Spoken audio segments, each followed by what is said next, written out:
Es tu palabra medicina a nuestros huesos. Es la brújula en la cual podemos confiar fielmente. Es lámpara a nuestros pies y lumbrera a nuestro camino. Es nuestra norma de fe y conducta. Y hoy va a ser expuesta a tu pueblo. Yo te pido, Dios, que uses mi vida. Que uses mi vida de una forma incontenible por tu Santo Espíritu. Que sea tu Espíritu hablando a través de mí y que juntos, mis hermanos y yo, podamos descubrir qué es lo que hoy tú tienes y quieres para cada uno de nosotros. Tú ya has preparado la tierra para que tu palabra llegue hasta lo más profundo de nuestra mente y nuestro corazón. Quita todo aquello que nos estorbe, Señor, en esta hora. Quita todo aquello que estorbe a tu palabra y que tu Santo Espíritu sea el que hoy traiga una revelación fresca a nosotros. En el nombre de Hijo Jesús. Amén. Amén. Voy a empezar leyendo el pasaje para aquellos que toman anotaciones, que les gusta. Trataré de hacer un sermón expositivo y lo digo así porque traigo algunas citas, pero solamente me basaré en un solo versículo, y ese está en Romanos 8:28. Es un texto que casi todos lo sabemos, que muchos lo sabemos de memoria, que muchos hemos crecido con él. Hay iglesias que lo tienen como emblema este texto. Y lo voy a leer. Usted ahí en su casa, sígalo con su vista. Dice: y sabemos que a los que aman a Dios, todas las cosas les ayudan a bien. Esto es, a los que conforme a su propósito son llamados. Fíjense, y sabemos que a los que aman a Dios, todas las cosas les ayudan a bien. Esto es, a los que conforme a su propósito son llamados. Y le voy a empezar a hablar primero. Ya saben que a mí me gusta hablarle primero de alguna situación, de algún personaje, y hoy le empezaré a hablar de un hermano que hace tiempo impactó a mi vida, y se llama Juan Romero. El hermano Juan Romero, yo lo vi hace algunos años, y él decía, cuando yo lo vi, cuando escuché que él iba a dar ese pequeño concierto en una iglesia, predicación, y él decía que en su escuela, en la primaria, una maestra, un maestro, dijo que él no valía ni 3 cacahuates. Así dijo él, que no valía ni 3 cacahuates. Y muchas veces las circunstancias que nosotros vivimos parecen adversas. Fíjense, era un niño el hermano Juan Romero, de una familia humilde, muy humilde, pero que abrazó el Evangelio. Y entonces él era niño, y si él se hubiese quedado con esa frase, no vales ni 3 cacahuates, no hubiese llegado a componer nada, porque él compuso muchos himnos, fue un poeta. Nosotros cantamos el canto: oh Jesús, creo en ti. Y ese canto que nosotros entonamos, él lo compuso. Y muchas veces las circunstancias de vida van aplastándonos, van haciendo menos, y el concepto que Dios ha formado en nosotros se va deformando y se va deformando. Ahora, déjeme decirle, muchas personas confían en el destino o creen que todo sucede por una razón, pero solo los cristianos pueden saber con certeza que viven por la fe en un Dios amoroso, que hace que todas las circunstancias de la vida se perfeccionen en nosotros para un fin glorioso.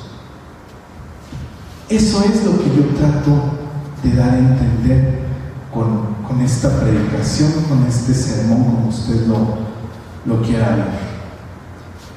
Y Romanos 8:28, el doctor Torre llama que es una almohada suave para un corazón cansado. Y MacArthur dice: las virtudes cristianas más puras son aquellas forjadas en el crisol de la adversidad. Y sin duda, este texto es uno de los más populares, más usados, pero uno de los menos creídos. Porque si nosotros lo creyésemos y lo aplicásemos a nuestra vida 100%, tal vez estaríamos mejor que como hoy estamos. ¿Y por qué lo digo?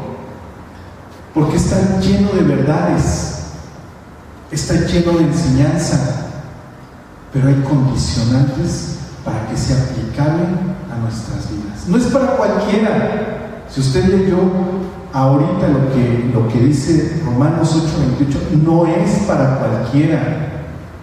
Dice solamente para aquellos que conforme a un propósito son llamados. Y usted podría decir: la vida del cristiano, a mí me dijeron que era una vida color de rosa, que yo ya no iba a sufrir. Es mentira, porque Jesús dijo: en el mundo tendréis aflicción, pero confíen, porque yo ya vencí. Y lo venció en una cruz. Y lo venció en una cruz. Entonces, hoy nosotros necesitamos entender la dimensión de este texto. ¿Cómo es aplicable a mi vida hoy en día? Y para eso desarrollé unos puntos acerca de este texto. No quise extenderme mucho, voy a tratar de ser muy breve y voy a dar al final unos ejemplos. Entonces, el primer punto es que este texto es una promesa cierta. El libro de Romanos empieza de una manera muy difícil, muy brusca hasta cierto punto para los hermanos de Roma. Pero conforme van pasando los capítulos, Pablo les va hablando acerca de las verdades espirituales y llega en este punto, no sé cómo dice en su Biblia, pero en la mía dice un subtítulo: más que vencedores. Más que vencedores. Entonces llega este punto en el cual él está hablando a la iglesia y les está diciendo a los hermanos que esto es para que ellos sean más que vencedores. Y esta frase, la primera parte, y sabemos, ya Pablo ya se las había mencionado en Romanos 3:19, pero sabemos que todo lo que la ley dice, lo dice a los que están bajo la ley, para que toda boca se cierre y todo el mundo quede bajo el juicio de Dios. O sea, es algo que ellos ya sabían. Por eso les dice: y sabemos. También Romanos 8:28, porque sabemos que toda la creación gime a una y aún está con dolores de parto hasta ahora. Romanos 8:26, y de igual manera el Espíritu nos ayuda en nuestras debilidades, pues cómo hemos de pedir como conviene, no lo sabemos. Aquí dice lo contrario, primero dice y sabemos, pero aquí dice no lo sabemos. Pero es el Espíritu mismo que intercede por nosotros con gemidos indecibles. Entonces, si ya lo sabemos, hasta aquí podríamos terminar este versículo. Y sabemos. ¿Qué es lo que usted sabe? ¿Qué es lo que usted sabe?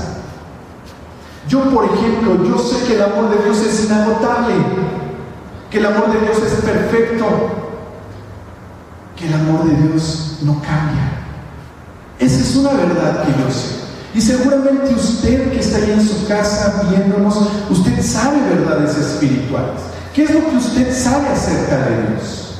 Y sabemos, tenemos la certeza tenemos la certeza. Esa es la primera parte. El segundo punto es que es una promesa condicional. Y sabemos que a los que aman a Dios, esa es la segunda parte, a los que aman, no es para todo el mundo. No es para todo el mundo. Hay personas que dicen amar a Dios, pero yo podría decir, amar a Dios es obedecerlo, es buscarlo en oración, es tener una vida de lectura de la palabra de Dios. Fíjese, eso es amar a Dios. Porque yo cuando estaba cortejando a mi esposa, cuando éramos novios, fíjese, yo la dejaba en su casa como a las 8 de la noche, llegaba a mi casa a las 8:30 y ella estaba pegada al teléfono hablando con ella. Y podíamos pasar hablando todavía horas, porque me interesaba conocerla, porque me interesaba tener esa relación, porque yo la amo. Y si nosotros decimos que amamos a Dios, pero no le buscamos, pero no lo honramos, pero no lo servimos, entonces probablemente nuestro concepto de amor esté un poco distorsionado. Hay que reevaluar entonces lo que es verdaderamente amar, porque de tal manera amó Dios al mundo que dio a su Hijo unigénito, para que todo aquel que en Él cree no se pierda, mas tenga vida eterna. El amor perfecto mostrado de Dios hacia la humanidad. Cada vez que yo leo ese pasaje, yo pongo mi nombre, porque de tal manera amó Dios a Esri, que dio a su único Hijo, para que Esri no se perdiera. Fíjese, ya con un sentido personal, yo ya me apropio de ese pasaje y lo hago mío. Entonces, tiene una condicional: a los que aman a Dios, a los que aman a Dios. ¿Usted ama a Dios? Yo lo amo. Yo sí lo amo, porque yo lo busco, porque trato de ser una persona íntegra. Ahora que mi sobrina se está quedando en la casa con mi esposa y conmigo, usted le puede preguntar. Yo desde que me paro agarro la Biblia, estoy sentado a la computadora y estoy con cantos, estoy trabajando y estoy con cantos. Y en la casa no hay otra cosa. Bueno, a veces mi esposa es un poco rebelde, no es cierto. No se escucha otra cosa que no sean cantos. Y es así, porque yo busco empaparme de Dios. Yo busco honrar a Dios con cada aspecto de mi vida. Le decíamos a mi sobrina pequeñita, es que el mentir no le agrada a Dios. Y estábamos viendo que hasta en las cosas más simples, muchas veces mentimos. Muchas veces le fallamos a Dios. Y mi esposa, cuando mi sobrinita le decía, ¿y cada cuánto hay que pedirle perdón a Dios? Y la decía, todos los días. Cada que tú te acuerdes que has hecho algo malo, tienes que ir y pedir perdón a Dios. Fíjese, pero en la casa sí se estira. Aunque, le digo, mi esposa de repente se pone un poco. Yo soy el sacerdote, y si yo no dirijo, Dios a mí me va a demandar. Mi familia. Entonces, los que aman a Dios. Yo he enseñado a mi esposa a amar a Dios. Yo le he enseñado a amar a Dios. Usted debe de enseñar a los suyos a amar a Dios. Jacob, una de las últimas predicaciones hace 15, 20 días que yo de aquí, él cuando se queda dormido con una piedra y tiene un sueño de una escalera con ángeles subiendo y bajando, él se levanta y dice, ¡ay! El Dios de Abraham y el Dios de mi padre Isaac. Así lo dice, yo se los leí. Y dice, si yo voy a Madián, regreso, que diga Mariana, el que fue su suegro, se me fue el nombre, discúlpenme, Labán. Muchas gracias. Ahí pongan sus comentarios ahí en el Facebook, que es Labán. Si voy a Labán y Dios me permite regresar a este lugar, entonces será mi Dios. Entonces será mi Dios. Si usted quiere conocer también del amor de Dios, puede poner condicionantes. Yo un día le dije, si tú eres real, muéstrate a mi vida, muéstrate. ¿Y sabe qué? Dios se mostró. No quedó duda que Él era Dios y que Él me amaba. Y por eso yo trato de corresponder con mi vida a ese amor infinito de Dios. Entonces, el segundo punto es a los que aman a Dios. El tercer punto es una promesa para todo. Para todo. Muchas veces decimos lo adverso, lo difícil, lo complicado, los momentos amados, esos no vienen de parte de Dios. ¿Cómo pueden venir de parte de Él? ¿Cómo? Fíjese que yo me lo he cuestionado hace unos días. Yo esto me lo he cuestionado. ¿Cómo una adversidad puede venir de parte de Dios? Si Dios es amor, si Él está conmigo, si Él me cuida, ¿cómo puede venir algo malo de parte de Dios? Pero dice, todas las cosas, las difíciles, las alegrías, las tristezas, la prosperidad, el hambre, todas las cosas. Pablo empieza a describir una serie de adversidades que él ha pasado por amor a los hermanos. He sufrido cárceles, he sufrido naufragios, me han apedreado, me tuvieron como muerto. Así es lo que empieza a decir Pablo. Y empieza a describir una serie de calamidades que le habían pasado en su ministerio. Y muchas veces nosotros queremos solamente lo bueno, lo bueno, lo bueno, lo bueno, lo bueno, lo bueno. Y lo malo es, ¿sabes? Esto no viene de ti. Esto no viene de ti. Pero el texto no se equivoca. Todas las cosas. Todas las cosas. Es muy difícil.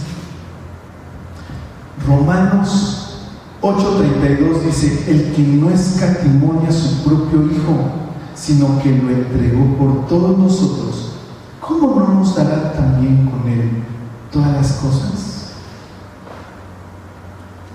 2 Corintios 4:15 dice: porque todas estas cosas padecemos por amor a vosotros, para que abundando la gracia por medio de muchos, la acción de gracia sobreabunde para gloria de Dios. Y Efesios 1:11 dice: en Él asimismo tuvimos herencia, habiendo sido predestinados conforme al propósito del que hace todas las cosas según el designio de su voluntad. Entonces lo que nos pasa es designio de Dios también. Fíjese cómo empezamos a entender el pasaje.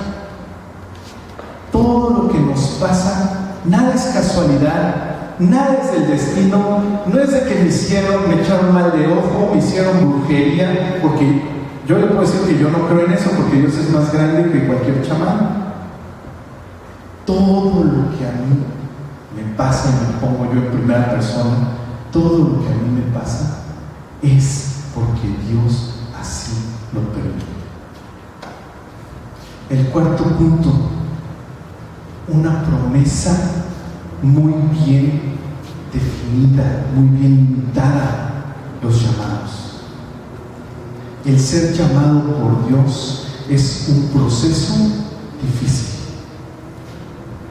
Es un proceso difícil. A muchos hombres de la Biblia les ha costado tiempo, lágrimas, sufrimiento.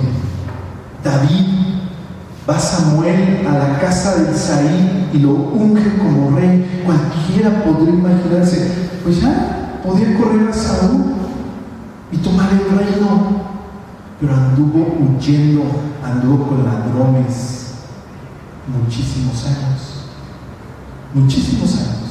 en los cuales Dios fue perfeccionando la obra en David hasta llegar a decir que era conforme a su corazón. Conforme a su corazón. Entonces, ¿cuánto tiempo duran nuestras tribulaciones? ¿Cuánto tiempo duran nuestros problemas? ¿Cuánto tiempo dura la escasez? ¿Cuánto tiempo dura el sufrimiento? Muchas veces decimos, nuestra pelea es contra mi vecino que me ve feo. Fíjense, yo tengo un vecino. Solamente una vez le he hablado. Cuando llegué allá a la casa empecé a cortar un árbol que estaba muy grande, pero pues usted me ve, yo no soy robusto, casi no tengo fuerza. Y entonces, ¿qué fue lo que hice? Yo traté de contratar a una persona para que lo hiciera. Mis experiencias con los árboles no son nada buenas. Eso sí se lo digo, no son nada buenas. Entonces el árbol. Y entonces traté de contratar a una persona y no llegó el día que yo lo cité, porque el día que él quería hacerlo yo no tenía efectivo. Le dije, ¿puedo ir al banco? Saco y mañana véngase. Sí. No llegó. Entonces le dije a mi papá, papá, ¿me puedes apoyar? ¿Me puedes apoyar a cortar esas ramas del árbol? Porque estaba muy frondoso. Y ya estaba llegando a la casa y mi papá me ayudó. Prácticamente yo vi a mi papá hacerlo. Y corté las ramitas pequeñas, es así, para mí pues eran fáciles. Mi papá llevó herramientas, llevó todo y prácticamente yo lo vi a él cortar el árbol. Entonces me dijo, hay que esperar a que se sequen y las pusimos ahí, pero su propiedad, de la propiedad, divide solamente por una malla que él puso. Entonces una de esas ramitas estaba sobre la malla. Me acuerdo que ese día mi esposa y yo salimos en la noche, no sé a qué, salimos a la tienda o algo, y cuando regreso, él no sabía que yo estaba ahí caminando y estaba oscuro, y entonces él estaba aventando las ramas y yo dije, le va a pegar al auto. Y entonces sigo caminando, en vez de meterme a la casa sigo caminando y digo, ¿algún problema vecino? Pero yo cuando lo vi que estaba empujando las ramas estaba enojado, fíjense, estaba enojado. Y entonces digo, ¿algún problema? Me dice, no, ninguno. Y me presenté, le dije, soy ese Guerrero, mi esposa Larisa, vivo aquí, déjeme quitarlas. No pasó nada más se dobló tantitito. Nada más se dobló tantitito. Y ya, se metió a su casa, entramos y le dije a Larisa, déjame quitar la rama. Sí se había doblado un poco. Es la única vez que he cruzado palabra con él. Pero todos los días sale y en el límite de las propiedades se pone a fumar. Y yo en el cuarto que tengo mi computadora, en el cual casi estoy todo el día, ahí está una ventana grande por la cual se mete todo el mundo. Todo el mundo. Y entonces, ¿saben qué he pensado? Este me la va a pagar. Porque cada vez que fuma yo estoy aquí con su humo y tengo que cerrar mi ventana. No puede ser posible. Y varios días lo estuve observando y yo dije, un error debe cometer. Un error para que yo de ahí me agarre. ¿Y qué creen? Tal parece que el hombre, el único defecto que tiene es que fuma. Porque no ha hecho nada fuera de lo normal y fuera de lo común. Y muchas veces nosotros queremos actuar impulsivamente. David, el ejemplo que yo le ponía a David, él nunca actuó de manera impulsiva.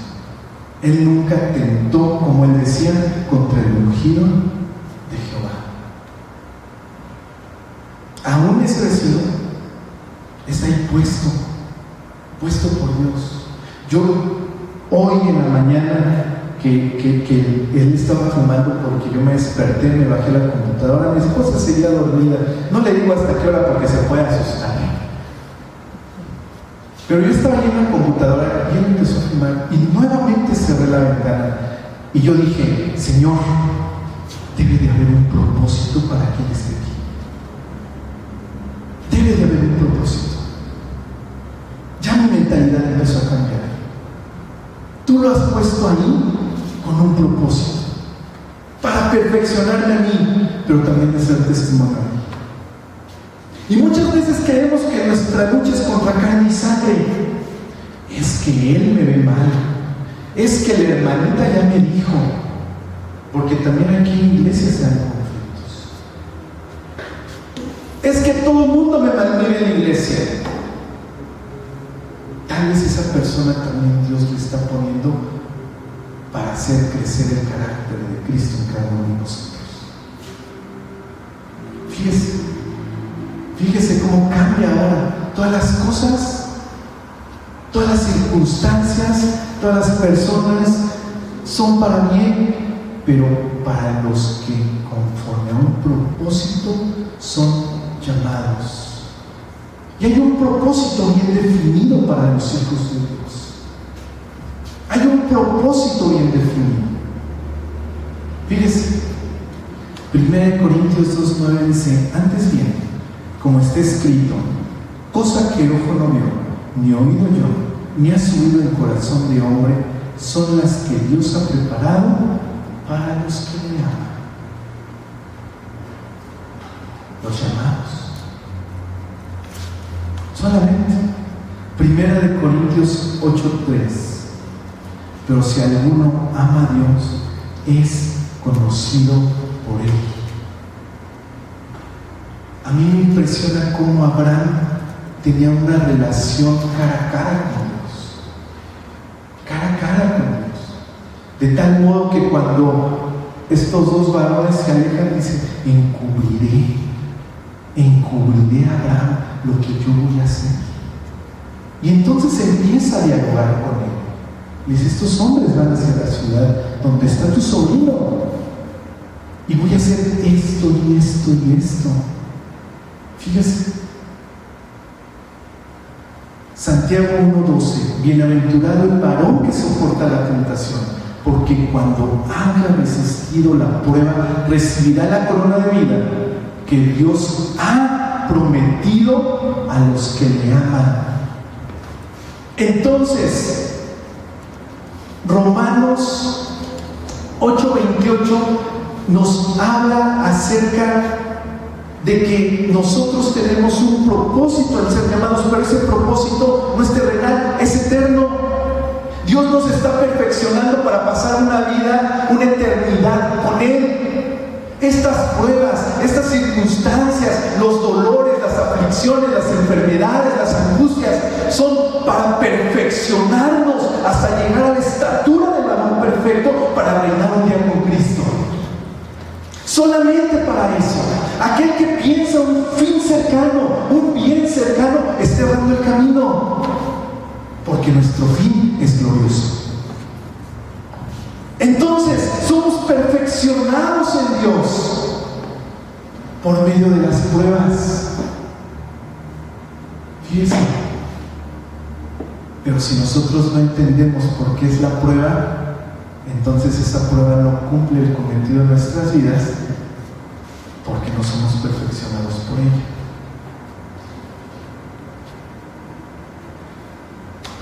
En el Antiguo Testamento, en el libro de Génesis, José es una persona en la cual muchos dicen que era soberbio, ¿no? Yo he leído a algunos autores que dicen que el pecado de José es creerse más que su padre y sus hermanos.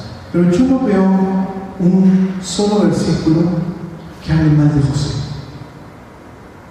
No lo veo. Y Génesis 50:20 es como que ya la parte final de toda una vida de desgracia, porque José, sus hermanos no lo querían, lo echaron a una cisterna. Fíjense, querían ahí dejarlo morir de hambre, y después fue vendido.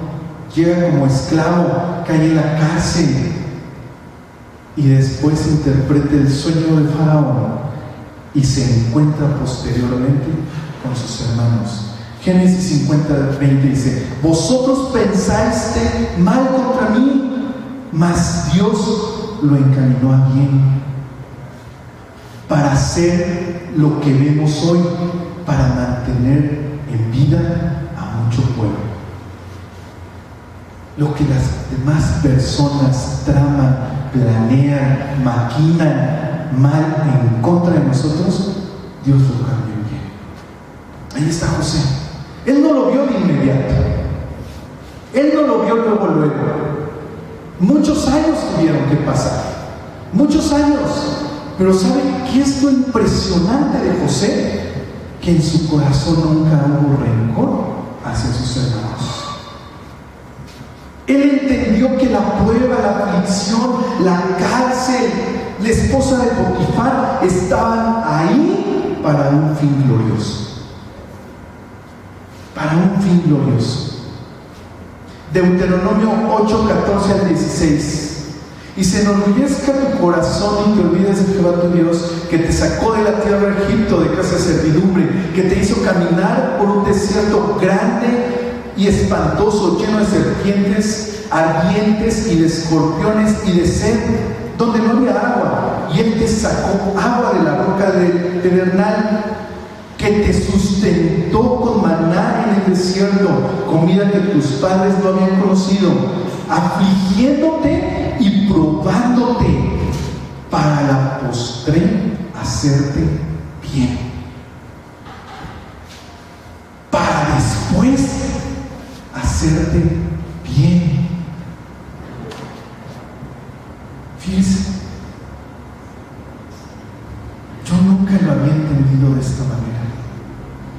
El pueblo de Israel fue probado por Dios en el desierto para hacerles bien, para un fin glorioso. Cuando el pueblo de Israel fue llevado cautivo, también Jeremías dice: porque yo sé los pensamientos que tengo acerca de vosotros, dice Jehová, pensamientos de bien y no de mal. Es una carta que Jeremías está escribiendo a ese pueblo que está en el exilio de parte de Dios. Y dice Dios al pueblo, en los momentos más difíciles, en los momentos más crudos que estaban pasando: porque yo sé los pensamientos que tengo acerca de vosotros, dice Jehová. Y eso mismo hoy nos dice: pensamientos de paz y no de mal, para darnos el fin que cada uno esperamos. Que cada uno esperamos.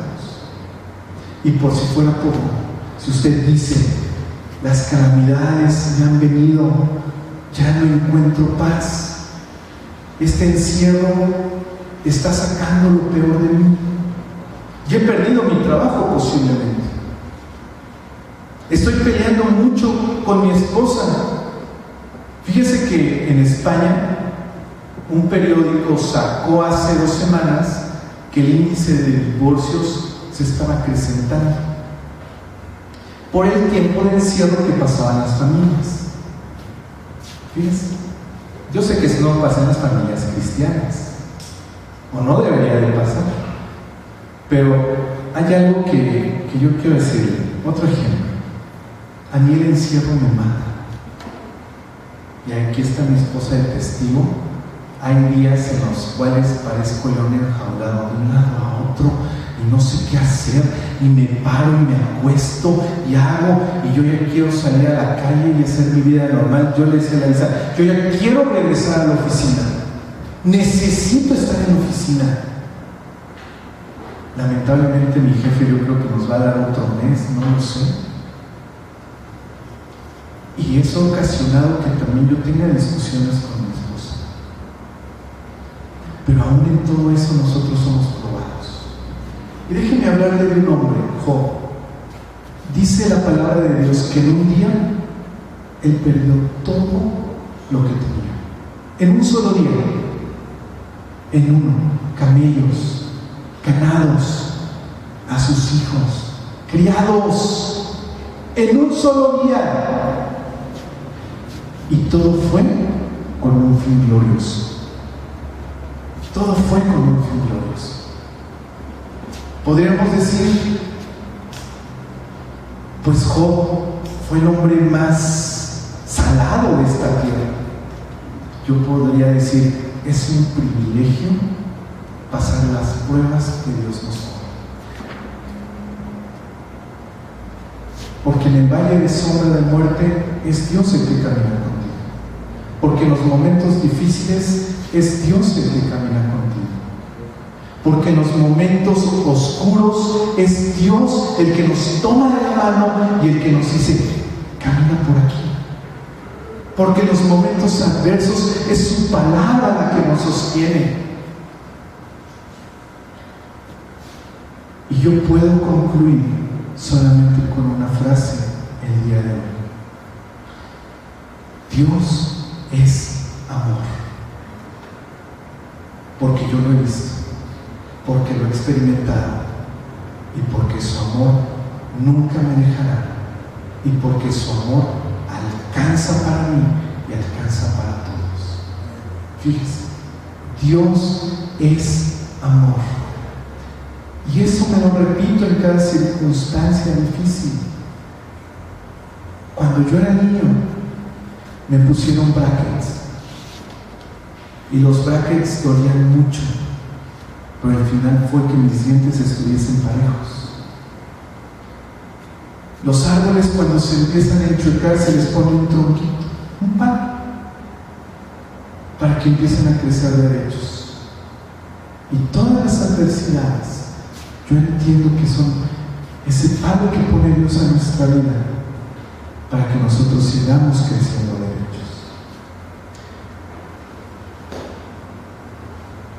Hoy yo le invito a hacer una remembranza de las situaciones que usted ha pasado, porque muchas veces dice el canto, fácil es cantar cuando reina la paz, pero en el dolor es mejor cantar. Ese canto lo cantaba de niño. Y es una realidad. Porque Dios quiere que nosotros en medio de la prueba lo veamos a Él. Que veamos su amor para con nosotros, su amor inagotable, aún en medio de la prueba. Y el fin, como le digo, es una eternidad reinando con Cristo Jesús.